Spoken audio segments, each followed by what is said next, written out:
just like to say thanks to Greg. You know, he is just a great servant of God, and, you know, just him being able to be in my life has just been such a blessing as well, you know, that through Greg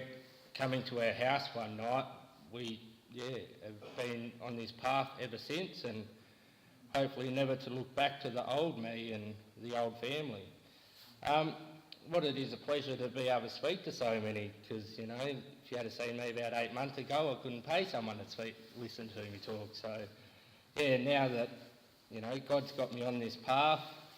he's just done so many things in our life, which has been so great to be able to come and share, and to be able to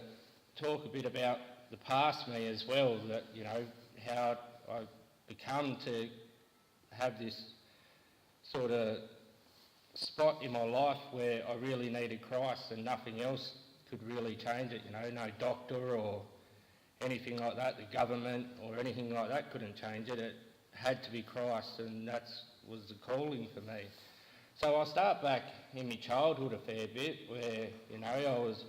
born in Devonport. I was a young boy, you know, thrown in the mix of a pretty crazy time in Devonport. I feel that, you know, my mother was heavily drunken all the time. I had a stepfather that was committed suicide. My father was locked up at the age of 4, and he went away for a fair few years, so pretty much lost all father figures in my life. So growing up, being one of the youngest of the family, I sort of seen a lot of, you know, trauma through the older brothers and sisters, what they got up to, and yeah, so I sort of had a pretty tough childhood, like not having a father around, but to have a mother that wasn't there as well sort of made it all the more worse, that, you know, to be raised by brothers and sisters that wasn't even a legal age to be watching children was pretty bad, because we sort of never had a proper dinner or anything like that, you know, everything was just thrown together, and then we was always passed around between foster homes, families, and then through, you know, my brother being locked up and that, you know, that's where we end up in foster homes, because there wasn't even a 16-year-old to watch us. So after, you know, being passed around so much, Mum sort of got her life together and took us to Queensland, and we ended up in Queensland for a couple of years, which ended up just as bad, you know, because young Aboriginal boys, drugs, alcohol was just as heavy up there than anywhere else. So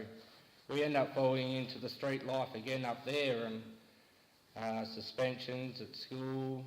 kicked out of schools, and then finally my father got out of prison, and he ended up, you know, coming and kidnapping me off Mum and taking me. So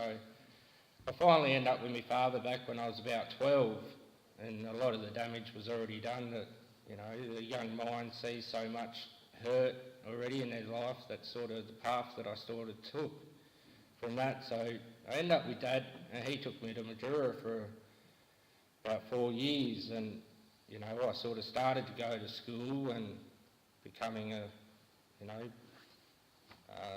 good sort of citizen, you know, attending school all the time without getting expelled. But then Mum ended up coming back into my life and kidnapping me off Dad, so I ended up getting dragged back to Tasmania with Mum. And yeah, she was still in her pain, heartache and that through losing a partner that she so dearly loved, that, you know, the kids always felt like we got it taken out on us, you know, that Mum was always blaming the children for losing him. And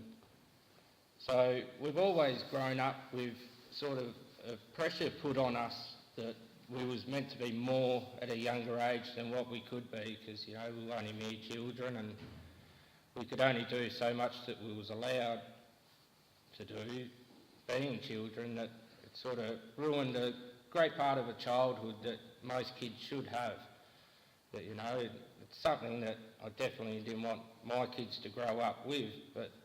it seemed like it was leading down that path anyway, that, you know, the things that I seen from the age of 3 right till the age of 14, 15, was already deep and sunken in my head that, no matter how much I tried to be a great father for my young boys and my daughter, that the old me, or the old things that I seen, were still appearing in my life, the drunken nights, the abuse that would come through that, the drugs, the parties, the sort of no security in a life that we was sort of going down again, that, that path was just taking another step in the same direction as what I went through. So we sort of lost all security in our young family, me, Chevy, my partner and the other couple of kids that, I was always getting kicked out or she was just taking the kids. So I ended up having a couple of talks with a guy when I moved back, or I went through a stage where I was stealing cars and that as well, that, through my teens, that I really got bad in that sort of situation, that, I pretty much ruined my life in a sense, that I had no good record, that, and people didn't want to put me on for a job because they, most things are about police reports these days, and if you looked at mine, she was pretty thick. But yeah, it was sort of hard to find an actual job that would take you on for what you are. So I ended up having to pick the lowest job I could find, which was a tree planter at the time when I was about 18. And sort of went into the life of getting the pay and spending the pay before the night was out. So that sort of dragged on through having the kids as well, that I was still in that routine of blowing a pay, even though I had children to look after. And through that me and my partner was having so many disagreements, so I ended up becoming suicidal. And a few times there that I actually tried to kill myself, and there was a couple of times that was nearly successful in doing such that, my partner had to pull me down off the rope after passing out, and it was through, God's strength that he gave her that day to actually pick a body up, a dead weight body, that she was able to unlatch the noose around my neck and get me down. And I still feel so bad for that day, knowing it was on a day before Christmas, and it was just a simple argument about a scam bag of marijuana that I'd done all that, I had 4 kids in the house at the same time, and through just a little argument like that I was willing to throw my whole life away, that drugs just had that hold on me, that, every little thing just blew out of proportion. And it's a great example of how the world is now. Every little argument blows just out of proportion so great. And yeah, so I was pretty suicidal, and then I started getting back on my feet. I was talking to a guy,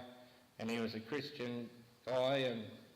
he sort of come around and do a bit of Bible study and just tell me a bit about God. And that sort of come to an end because I'd make excuses not to be home and stuff like that, that I'd rather be out drinking and stuff. So I ended up losing that friendship with that guy, but we ended up moving houses, and through moving houses we lost all our stuff. We couldn't keep the storage unit and everything like that, so the kids had to go without again through the drug and alcohol problems, that we lost a whole house worth of furniture and everything like that. So it was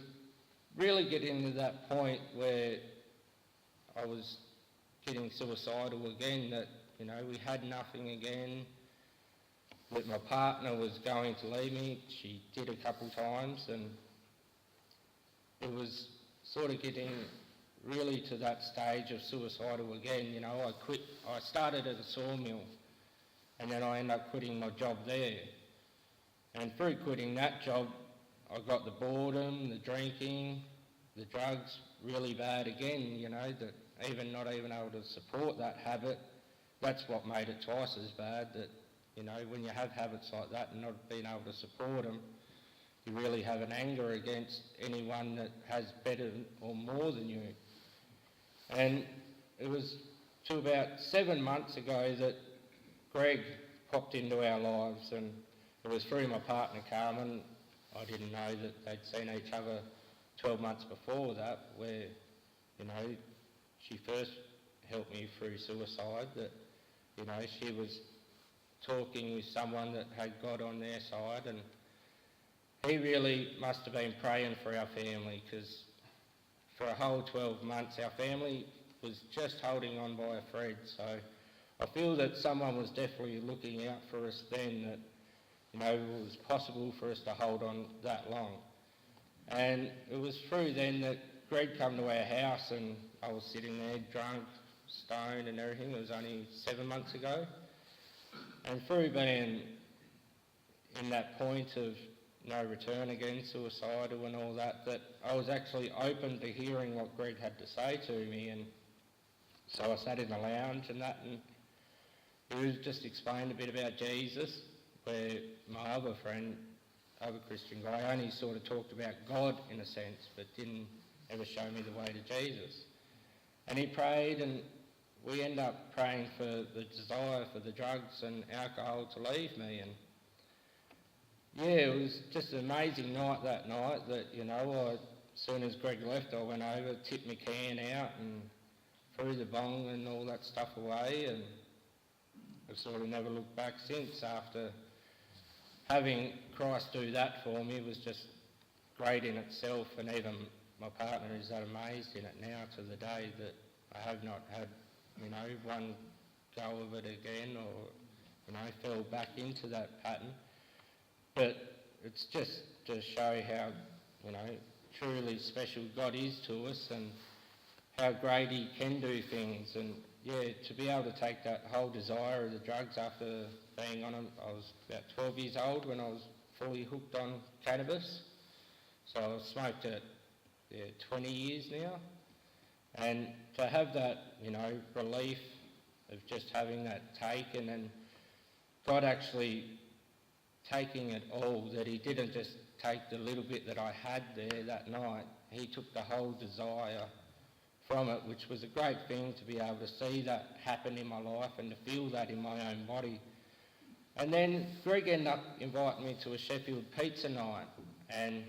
being sober-minded really helped that judgment of saying, yes, I'll come along. So, and yeah, I come to Sheffield that night, not knowing what to expect, pizza of course, but then to get here and to hear Bill Newman speak that night just really touched me. And it was through the Lord doing that, you know, he had his hand on that whole night, that he really sunk into my heart and told me that everything would be fine from now on. And after coming forward that night and giving myself to Christ, that, you know, the Lord showed me then that it wasn't just me that was being saved that night, that he would actually save my whole house. And I just felt that overwhelming of peace and joy that, you know, he's able to do that for not just a bloke that had nothing and gone through the worst and probably said some bad things about him, that he actually, showed me that it wasn't me just changing, but my whole family. And after, you know, having that, I went home and dancing around the house and everything, and the missus sort of thought I was on drugs again. But yeah, I had Greg there to back me up, which was a good thing, that no, he's not on nothing special, he's just happy with himself and with what God's done for him. So it was great to be able to go home and feel like that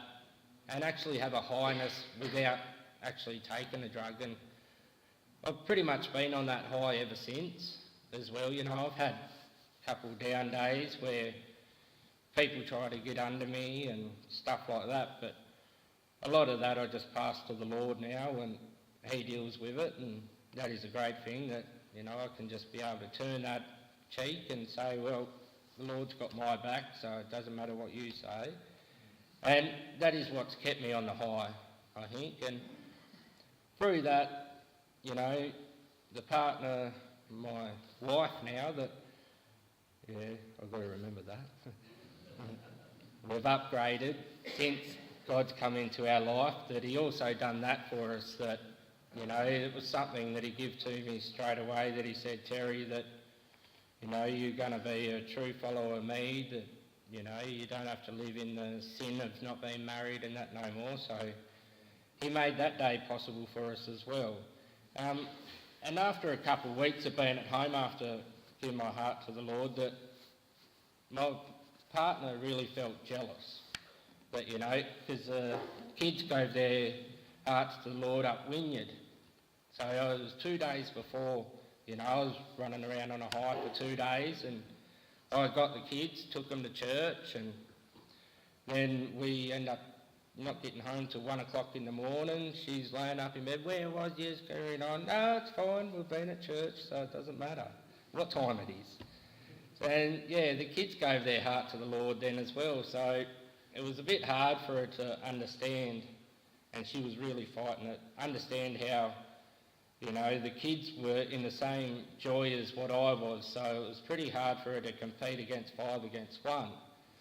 So she done her best though to give the Jesus a run for his money, but, you know, he's